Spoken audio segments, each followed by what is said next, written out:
বুলবুল সাইনটা করে দেবে।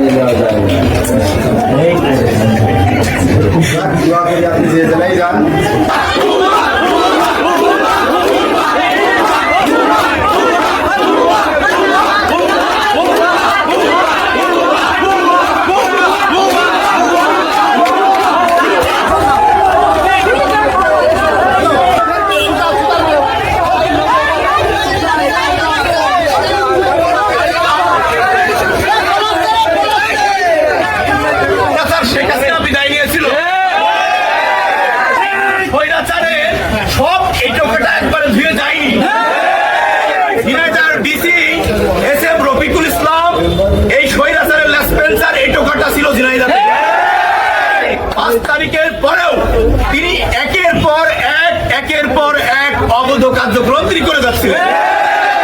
তিনি ভয়ঙ্কর যে কাজটি করেছিলেন, অন্তর্বর্তীকালীন সরকারের চাকরি করেও সংখ্যালঘু মানুষকে তিনি সাসপেন্ড করিয়ে বোঝাতে চান এই সরকার সংখ্যালঘুদের বিপক্ষে।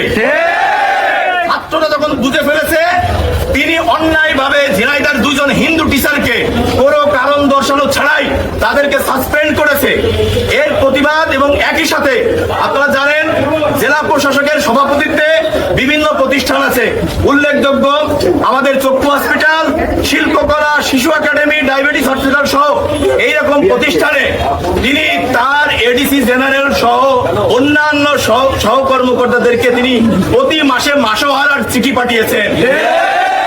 এদেশের মানুষ, এই ঝিনাইদহের গরিব মানুষরা 10 টাকা 20 টাকা করে চক্ষু হসপিটালে চোখ দেখাতে যায়। সেখানকার যিনি সবচেয়ে সিনিয়র ডাক্তার আব্দুল হালিম, তাকে ছাত্রলীগের টুকাইয়ের মতো ডিসি হুমকি দিয়েছেন যে তুই দ্রুত ঝিনাইদহ থেকে পরিত্যাগ, ঝিনাইদহ ছেড়ে যা। আব্দুল হালিম তিনি একজন সিনিয়র ডাক্তার, তিনি ভয়তে ঝিনাইদহ থেকে পালিয়ে চলে গেছেন এবং ঝিনাইদহের মানুষের বর্তমানে চক্ষু চিকিৎসা হচ্ছে না। এই ডিসি চক্ষু হসপিটাল থেকে প্রতি মাসে এডিসির নাম করে চিঠি দিয়ে অফিসিয়ালি ভাবে 30,000 টাকা করে প্রতি মাসে মাসোহারা।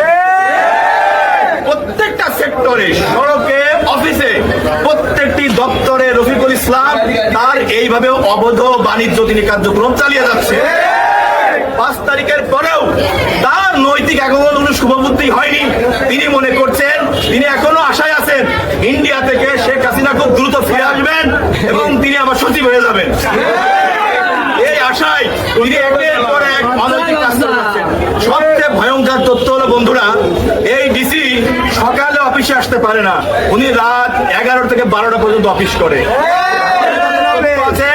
নারী কর্মকর্তাদের উনি হেনস্থা করেন এবং গতদিন রাত 8:30টার সময় একজন সর্বজন শ্রদ্ধেয় শিক্ষককে রাত 8টায় অফিসে তুলে নিয়ে এসেছে, আয়না ঘরের মতো করে বসিয়ে তাকে বাধ্য করে তাকে পদত্যাগ করতে বলেছে। এবং আরেকটি দুঃখজনক ঘটনা, এই ছাত্র আন্দোলন নারীদের ভূমিকা সবচেয়ে গুরুত্বপূর্ণ ছিল, বিশেষ করে প্রাইভেট বিশ্ববিদ্যালয়ের ছাত্র বন্ধুদের। ডিসি মহোদয় এরকম একটি দায়িত্বশীল চেয়ারে বসে তিনি প্রাইভেট বিশ্ববিদ্যালয়ের মেয়েদেরকে চরিত্রহীন বলেছেন। তাদেরকে বলেছে যে তারা টাকা পায় কোথার থেকে, তাদের বাড়িতে টাকা নেওয়া লাগে, তাদের লাগে না, তারা নাকি ইনকাম করে। আমরা ডিসিকে প্রশ্ন করেছি, আপনার মতো যারা এইরকম বুড়ো ভামরা আছে আপনারাই বোধহয় তাদেরকে টাকা দিয়ে হেল্প করে। এরকম চরিত্র এই দেশের মানুষের, সাধারণ মানুষের খারাপ হয়নি।